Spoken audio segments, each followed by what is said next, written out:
Have you ever hated someone so much that their very presence made your blood boil, only to realize, years later, that they were meant to change your life forever? I want you to think about that for a moment. Really think about it. Drop a comment below and tell me where you're watching this from, what city, what country, because this story is universal and it transcends borders. It's about time, about pride, about the walls we build around our hearts and the unexpected people who somehow find a way through. Picture this. It's a rainy Monday morning in Seoul, the kind where the sky is heavy and gray and the city sounds are muffled beneath the downpour. The Han River flows silently in the distance while inside a gleaming corporate tower in Gangnam, fluorescent lights hum softly and there's the rhythmic ticking of a clock on the wall, each second measured and controlled and relentless. The smell of fresh coffee mingles with the sterile scent of air conditioning, and in the center of it all are two people who couldn't be more different if they tried. She sits at her desk with her fingers flying across the keyboard, eyes tired but determined. And she's been here since 7 in the morning and will probably stay until 8 at night. She does this every day, not because she loves it, but because she refuses to give him the satisfaction of seeing her fail. And him, he's in his corner office, the one with floor-to-ceiling windows that overlook the entire city from the glittering lights of Namsan Tower to the distant mountains. His world is measured in margins and deadlines, in expectations that never seem to lower, and he doesn't smile, doesn't soften, doesn't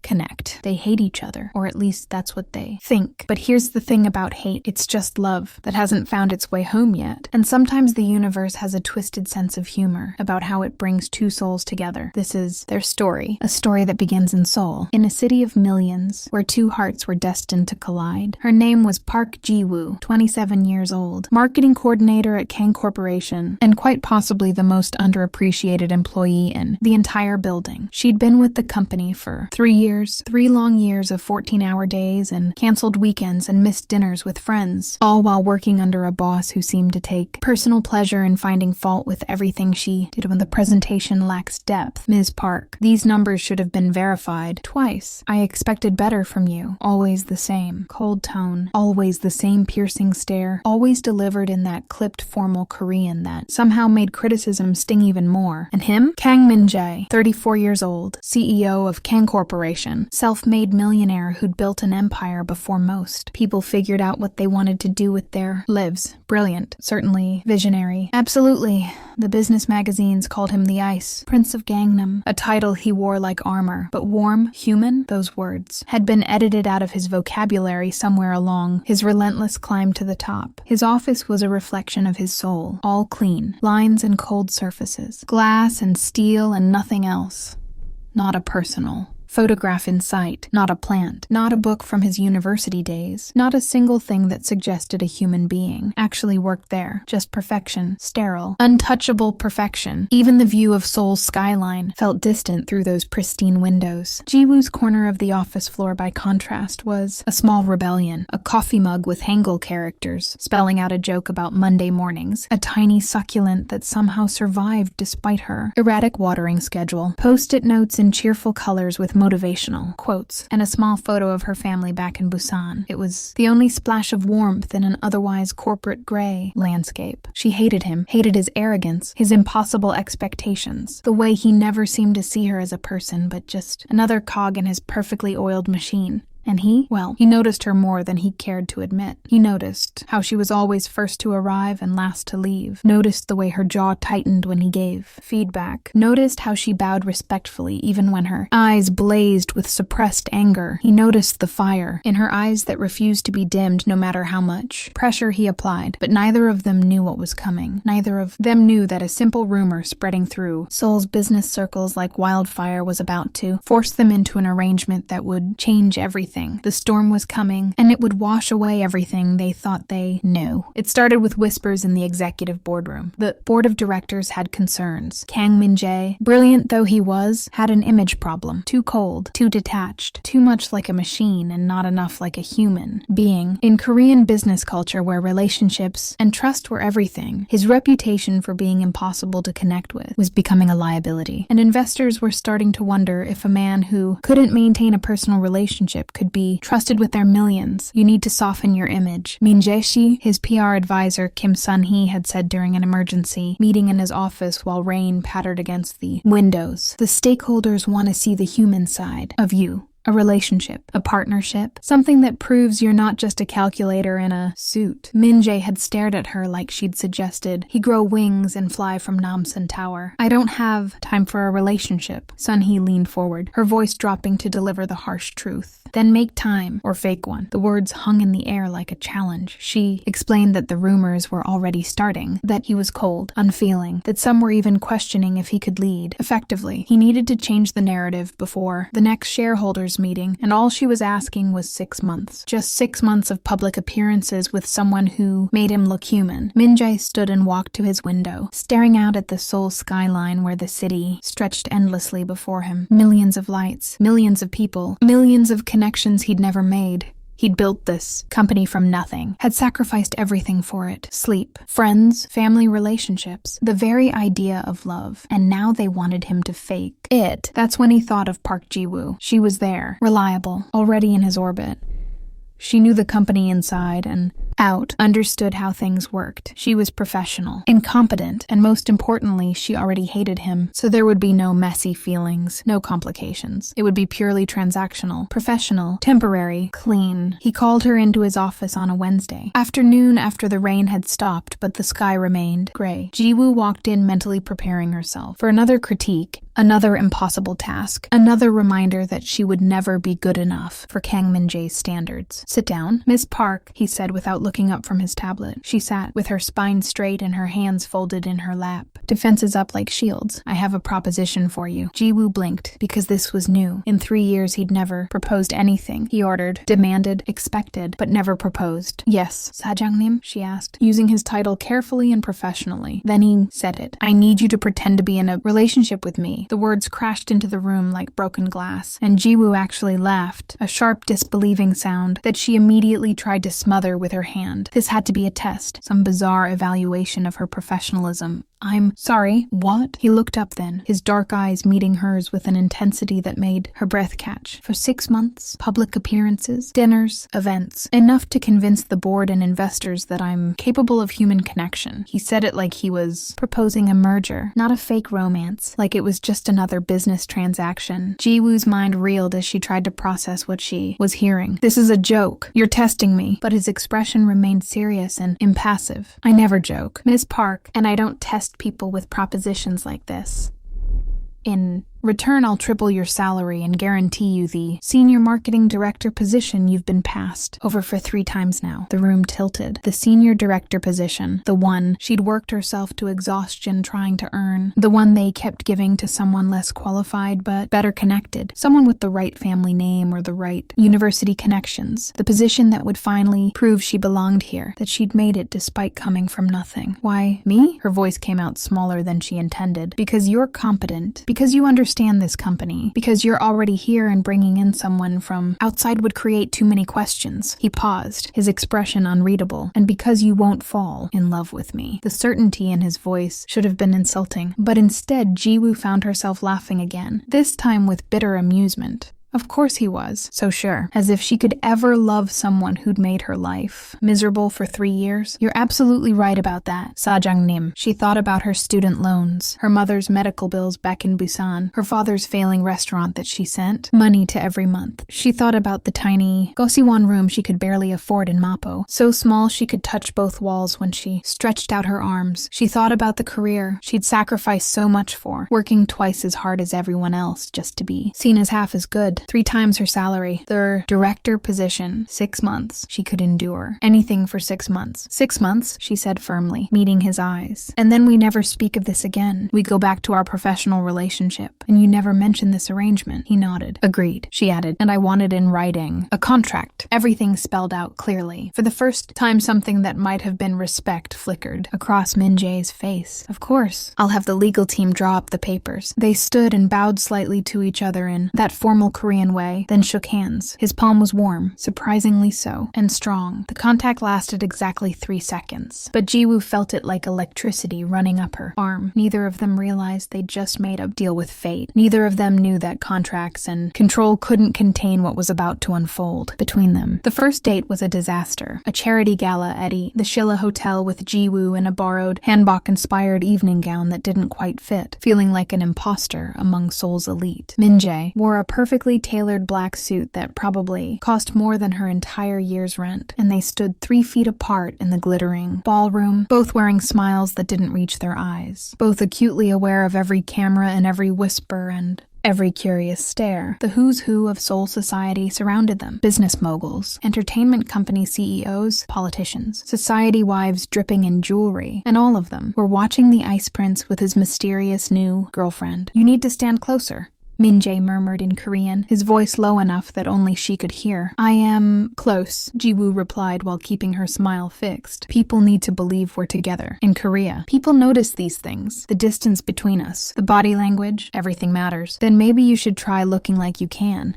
Tolerate me instead of like I'm a quarterly report that disappointed you." His jaw tightened and a muscle twitched, but he moved closer and his hand found the small of her, back in that possessive way Korean couples often stood. The touch was barely there, yet Ji-woo felt it like fire through the thin fabric of her dress. "Better?" His voice was low and intimate, meant only for her. Marginally. They made it through the evening with forced pleasantries and strained conversation, and when people asked how they met, Min-jae smoothly explained that Ji-woo had been working at his company for years and he'd finally noticed what had been right in front of him all along. The irony wasn't lost on Ji-woo. That part at least might be true, even if not in the way he meant it. Photographers from Dispatch and other media outlets caught them in what looked like intimate moments, his hand on her waist, her head tilted toward him as if listening intently, a shared private smile. But every touch was calculated, every smile rehearsed, every gesture as choreographed as a K-drama scene. In the car afterward, a sleek black sedan with tinted windows, silence stretched between them like broken promises, while the streets of Seoul blurred past in neon signs, reflected off the rain-slicked roads. "You did well tonight," Min-jae said finally, not looking at her. "It's called acting, Sajang-nim." He turned to her then. "Min-jae, if we're supposedly in love, you should probably use my name, at least in public." Ji-woo's hands clenched in her lap. "Fine, Min-jae-si," she said it, like it burned her tongue, formal and distant despite the supposed intimacy. "Just Min-jae. We're supposedly close enough that formalities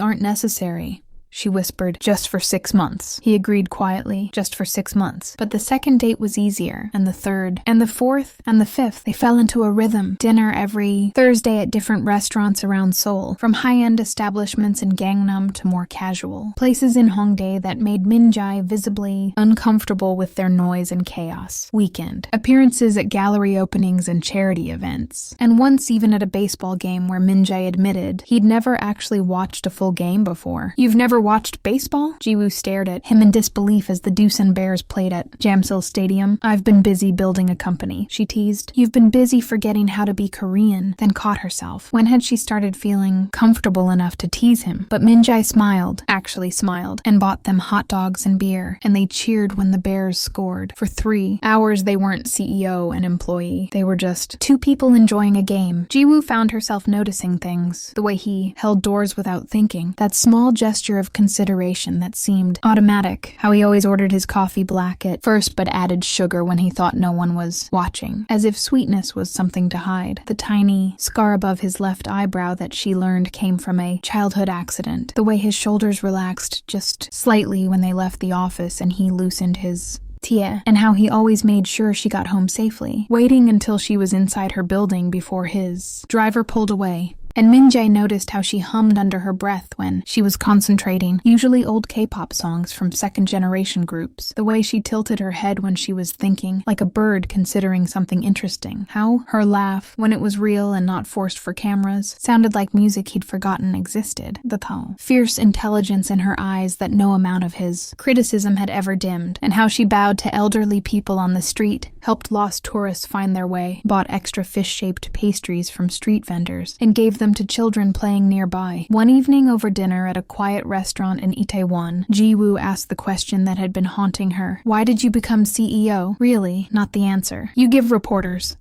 Min-jae was quiet for a long moment. His chopsticks paused over his bibimbap, and outside the international district hummed with life, a dozen languages mixing in the air, the smell of food from around the world, Seoul's cosmopolitan heart beating steadily. "Because I'm good at it," he finally said. She pressed. "That's not an answer. That's an excuse." He studied her, and something shifted behind his eyes. "Because I didn't know how to be good at anything else." It was the first honest thing he'd said to her, and Ji-woo felt something shift in her chest, something dangerous, something something she couldn't afford to feel. I don't believe that. He set down his chopsticks. You should. He told her about his father who'd built Kang Corporation from nothing and worked himself to death. Literally, a heart attack at 52 when Min-jae was only 23 and still in graduate school. Everyone said the company would fold without him, that Min-jae was too young, too inexperienced, that he should sell while he could still get something for it. But you didn't, Ji-woo said softly. No, I dropped out of school, learned everything I could, worked 20-hour days, slept at the office, forgot what it felt like to have friends or hobbies or a life. I saved the company, grew it, made it into what it is today. He paused, his expression haunted. But somewhere along the way, I forgot how to be anything except the CEO. Work became who I was, not just what I did, and everything else, relationships, feelings, connections. They all seemed like complications, weaknesses, distractions from what really mattered. And what mattered? Ji-woo asked. Success. Proving everyone wrong. Making sure my father's legacy didn't die with him. Min-jae's voice dropped to almost a whisper. I didn't realize that in saving the company I'd lost myself. Without thinking, Ji-woo reached across the table, her hand covering his in a gesture of pure human comfort. She didn't plan it. It just happened.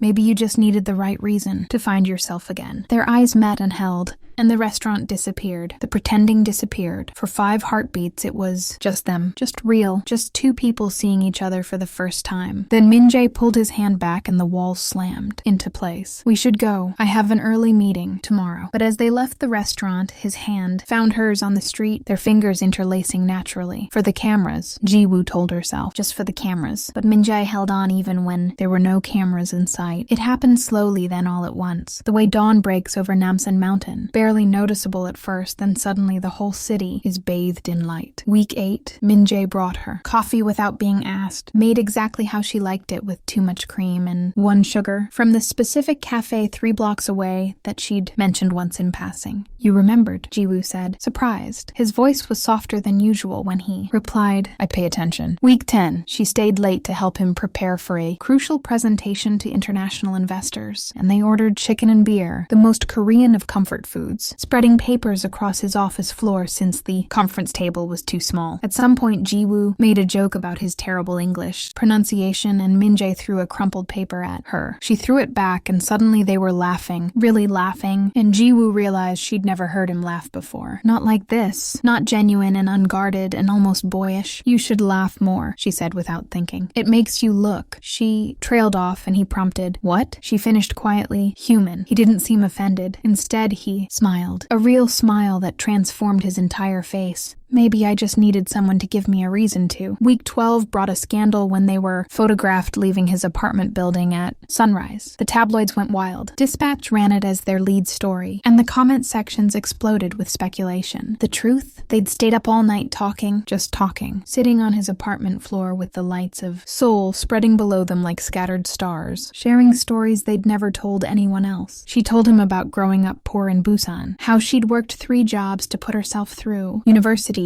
how every success felt fragile because she'd built it herself with no safety net, how she still sent half her salary home every month and lived in a room barely bigger than a closet because family came first, always. He told her about the pressure of being Kang, Min-jae, about board meetings at 23 where men twice his age questioned his every decision, about nights when the weight of responsibility felt crushing, about the loneliness of having everything and no one to share it with. When the sun rose, painting the sky in shades of pink and gold, neither of them wanted to leave. Week 14, Ji-woo realized she was in trouble. It was a Thursday, their usual dinner night, but this time when Min-jae picked her up from work, he wasn't wearing a suit. Just dark jeans and a casual, button-down shirt with the sleeves rolled to his elbows, his hair not perfectly styled but falling slightly across his forehead, making him look younger and softer. He looked human, approachable, beautiful in a way that made her chest physically ache. Where are we going? She asked as she got into the car. He smiled mysteriously. Somewhere that's not a performance. He took her to a small restaurant in his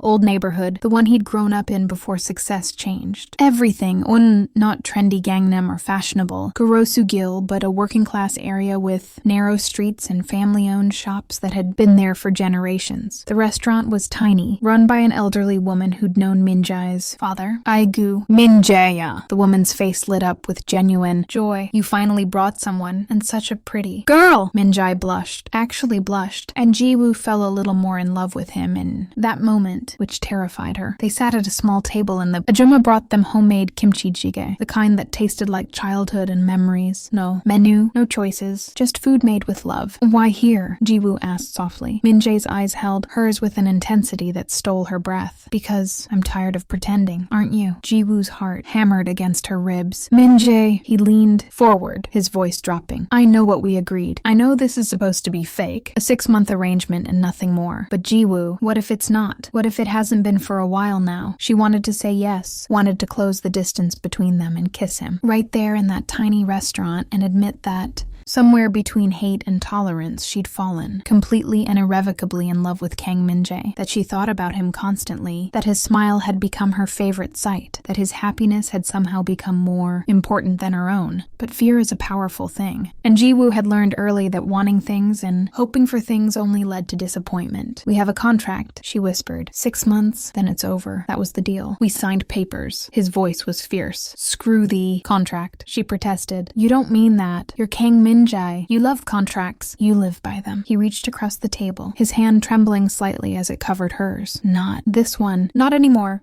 Jiwoo, I've spent my entire life building walls. Being perfect. Being the ice prince that everyone expects. Being untouchable because being touched means being vulnerable and I couldn't afford vulnerability. His voice cracked just slightly. And then you walked into that office 3 years ago with your terrible Monday. Morning coffee mug and your post-it notes with inspirational quotes and your refusal to be intimidated by me. And slowly you started dismantling every wall I'd ever built. Don't, she interrupted, pulling her hand away even though it hurt. Don't say something you'll regret when this arrangement ends. When you go back to being the CEO and I go back to being just another employee. His voice was raw. You were never just another employee. Even when I was too blind to see it, too proud to admit it, you were never just anything. Min-jae, please, but he pressed on. Why does pretending feel more real than my entire life? Why does the idea of going back to before terrify me more than any business? Failure ever could? Jiwoo stood abruptly with tears. Threatening, and the elderly Ajumma looked over with concern, but Jiwoo just bowed quickly and apologized. Because we're good at lying to ourselves. Because this, she gestured between them, this isn't real life. Real life is the office. The hierarchy, the impossibility of us. This is just a beautiful fantasy, but fantasies end. It doesn't have to. His voice was pleading now. It does. That's the agreement. She grabbed her bag, blinking back tears. I need to go. He called after her, Jiwoo, but she was already walking out into the street,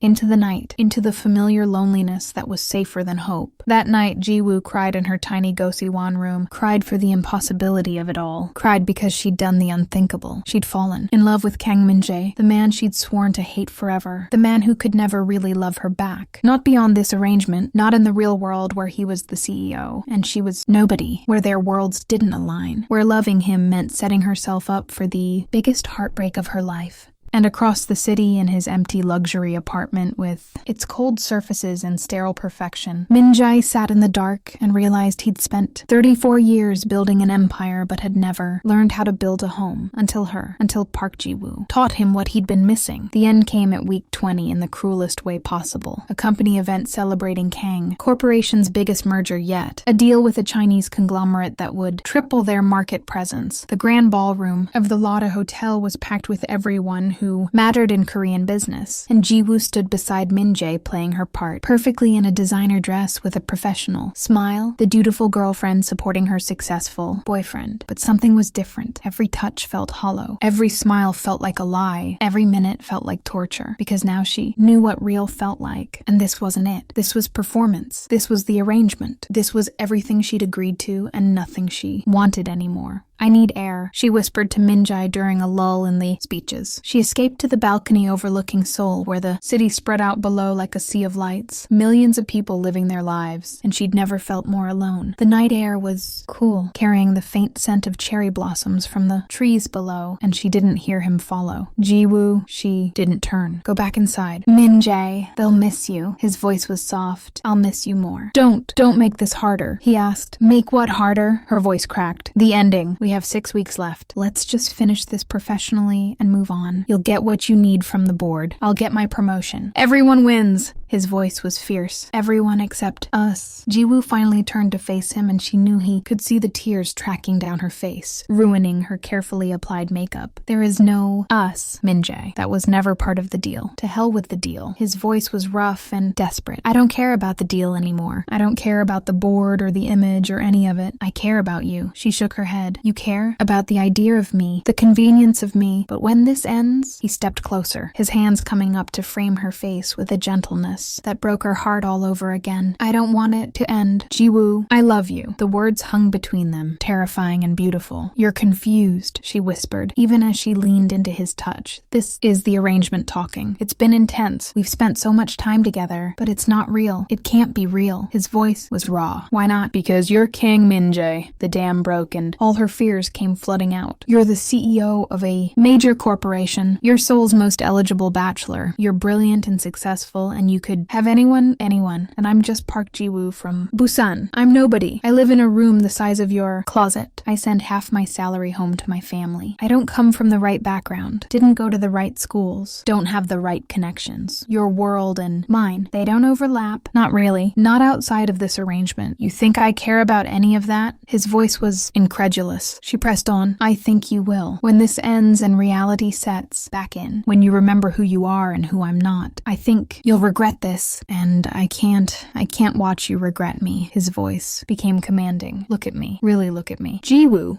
She did, and saw the raw emotion in his eyes, the vulnerability he never showed anyone. Do you know what I see when I look at you? I see the strongest person I've ever met. Someone who built herself from nothing, who works harder than anyone I know, who never gave up even when I made your life hell. I see someone who cares about people, who sends money to her family every month even, though it means living in poverty herself, who's kind to street vendors and strangers and everyone, except me because I spent 3 years giving you every reason to hate me. His thumbs brushed away her tears.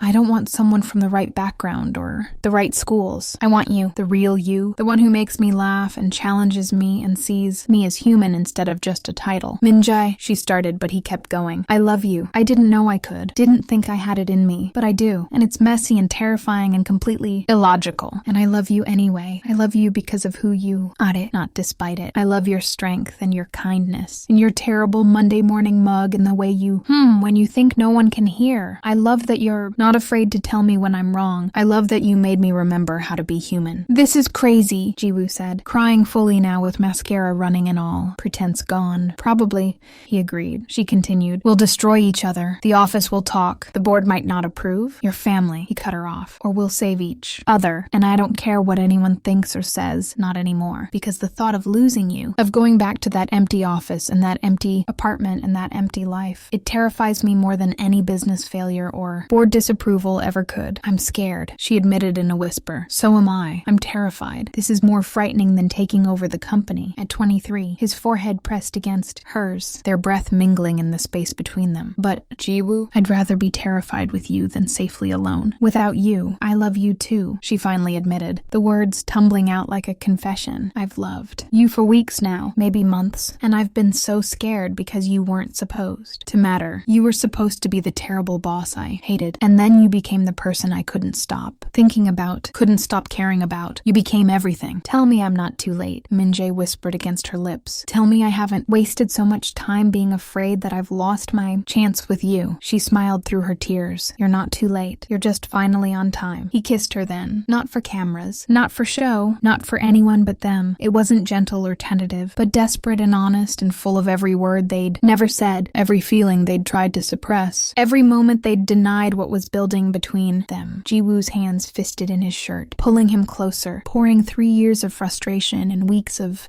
longing into this one perfect moment. The party continued inside. Seoul glittered below them, but none of it mattered. For the first time in both their lives, they were exactly where they were supposed to be. 6 months later, Jiwoo walked into Min-jae's office, not as his fake girlfriend and not as his subordinate, but as his equal, the senior marketing director in her own right, respected by the team, her ideas shaping the company's future. The woman he loved, the woman who'd taught him that perfection was overrated, but connection was everything. The office office had changed too. A photograph sat on his desk, now showing the two of them at her family's restaurant. In Busan, with her mother's arm around them both and genuine smiles all around. A small plant sat on the windowsill, a gift from her, and his walls weren't quite so stark anymore. Coffee? Ji-woo asked, holding up 2 cups from their favorite cafe. Always, he replied. She handed him one and settled into the chair, across from his desk. The same chair where a year ago he'd proposed the most ridiculous arrangement of her life. The arrangement that had changed everything. Do you ever think about how we got here? Ji-woo asked, wrapping her hands around her warm cup. Min-jae smiled, a real smile, the kind that transformed his entire face. The kind the media had started calling his Ji-woo smile because she was the only one who could bring it